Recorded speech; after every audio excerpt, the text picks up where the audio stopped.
And, ayan, malimit na tanong sa atin yan eh. Sir, ano ba yung magandang baril na para sa mga first-timer?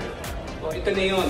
Determine your purpose. Saan po ninyo gagamitin? Yung mga baril na bibiliin po ninyo.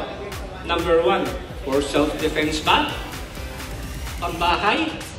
O concealed carry? Number 2,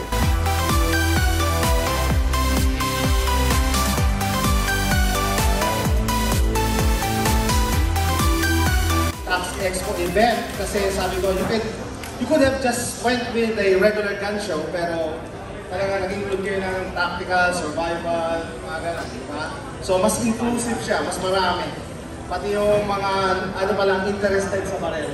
So, yeah, that's me. Isa sa mga rifle class na in-attendan ko, I think summer yan. Summer sa Houston, Texas yan. Okay? So, yeah, okay. Galing ako, I came from the other side of the world. Pero, eto, true story, kanina, papunta ako dito, nag-grab ako, no? Pag sakay ko sa grab, sabi ng driver, Emilio Salamin, sabi niya, Jose Rizal, sabi ko, hindi, Mega Mall. Hindi, ikaw ba yung vlogger na Jose Rizal? Ako nga. Nakakatawa naman kasi may nakakilala sa akin. Sabi ko, akala ko, nanay ko lang siya, mga kapatid ko nanonood sa akin. Okay? So, yan ang ano ko. Either you want to involve yourself into sport shooting activities or you want to defend your family and your loved ones. Meron pangatlong emerging reason based on the Senate hearing during in October and in December.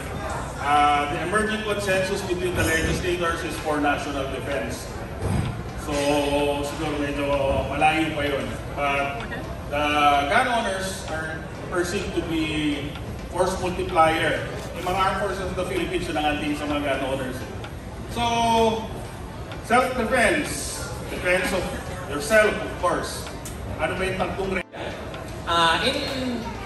In reality, I am Charles Calibrico. Most people call me Charles. And I am a gun collector. Okay, so, and at top of that, I'm also a technical writer. Okay, I'm a principal engineer. I graduated as a computer engineer, and right now I'm taking master's degree sa AIM. So, what I do in my job is usually about technology innovation. And we frequently solve challenges.